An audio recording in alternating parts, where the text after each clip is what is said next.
Hi, I'm Linda Simensky, and I'm here today to talk to you about storytelling and character development, which are very important to us here at Duolingo. You might be wondering why. What do storytelling and character development have to do with language learning? After a career in television animation, I found myself thinking about what was next for animated storytelling. Thanks to advances in technology, animated characters are not only turning up in film and television. Many of the most popular apps and games also feature animation. For Duolingo, this means character-driven stories and funny, well-timed visual gags to enhance language learning. So apps are turning out to be the new frontier for animated characters and shorts. If you consider the start of animation on each platform throughout the history of entertainment, what helped make that animation popular turned out to be the beloved characters who premiered on those platforms. So film cartoons had Felix the Cat, Bugs Bunny, Mickey Mouse. TV had Hanna-Barbera characters like Fred Flintstone, Yogi Bear, Scooby-Doo. The animation renaissance of the late 1980s brought us primetime animation like The Simpsons, and cable offered us Rugrats, Doug, and Beavis and Butthead. So now, Duolingo has a world of characters and funny stories on the app, featuring Lily, Zari, Oscar, Eddie, and more. The characters at Duolingo guide you through the language you're learning, while also starring in stories about their lives and their friendships. We've long known in TV that funny stories and characters help you learn educational material better. If you're laughing, you're learning. That was something I heard all the time. And it turns out that language learning and storytelling fit together perfectly, creating an experience that is both immersive and a lot of fun. But how did Duolingo get here? Well, when we first launched stories, we saw that learners really enjoyed them. They blew through them and constantly asked for more, faster than we could write them. So to meet this demand and to write as many stories as we needed, we had to create a well-defined cast of memorable characters to write about. And having recognizable characters from one story to the next helped build an entertaining world inside Duolingo that people could connect with. So characters with more compelling personalities lead to better stories, and their quirkiness helps make the app a lot more fun. But they're also great for propelling learners through the app. As you get to know the characters and start to care about what's happening in their lives, you want to find out more about their relationships, their goals, their backgrounds, and why they do the things they do. Like, why does Lily seem so annoyed all the time? As you make your way through a Duolingo course, the language in the app begins to get more complex. And as your mastery of the language improves, the stories and the interactions between the characters get more complex as well. So not only do we offer hundreds of funny, engaging stories, they're also designed to be understandable at your current level. So that helps you feel a huge sense of accomplishment, that you're able to follow a story and get the jokes in another language. So this is all part of our goal to motivate you to keep learning and to see the rewards for all the work that you're doing.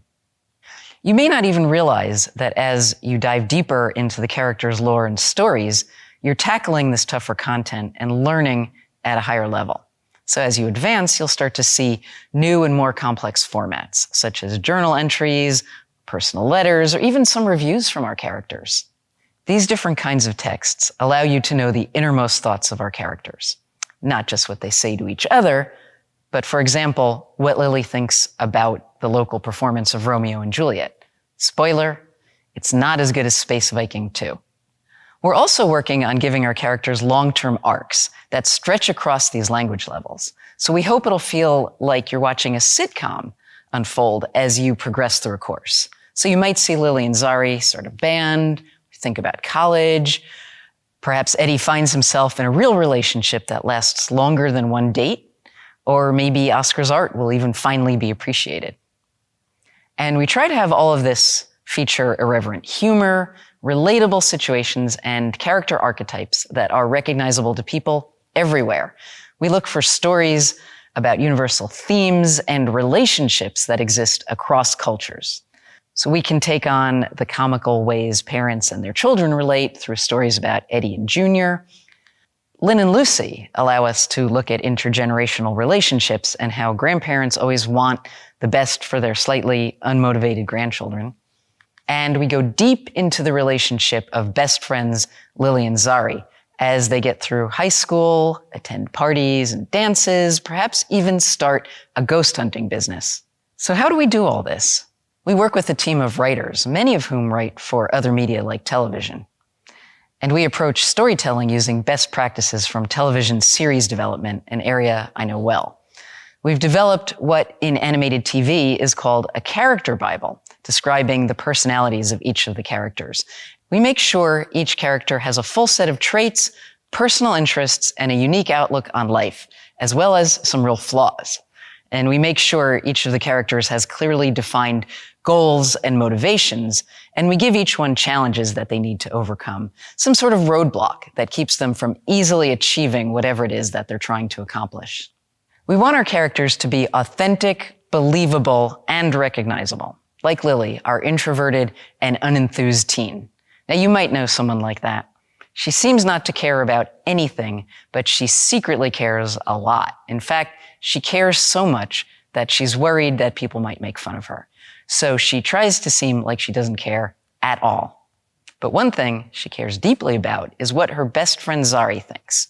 Now, Zari is optimistic and overachieving, and she feels things in a big way. And when you pair a snarky 16-year-old with a super enthusiastic and excitable friend, suddenly there are a lot of funny stories to tell.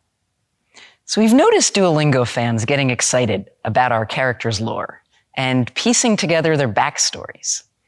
When we revealed in December's monthly challenge that the bear's name was Falstaff, many of you got really excited. And that was exciting for us too. There's more of that to come, along with lots more storytelling with our characters on the way, including animation, some of which you might be watching today. All the work we're doing on developing the characters and their backstories and arcs adds a fun element to learning on Duolingo as you work towards getting better at the languages you're learning. And we can't wait to see what's next for the Duolingo characters. They've already surprised us with the lives they've taken on in the company and with all of you. So thanks, everyone. And Lily, I hope I didn't tell our Duocon attendees too much today.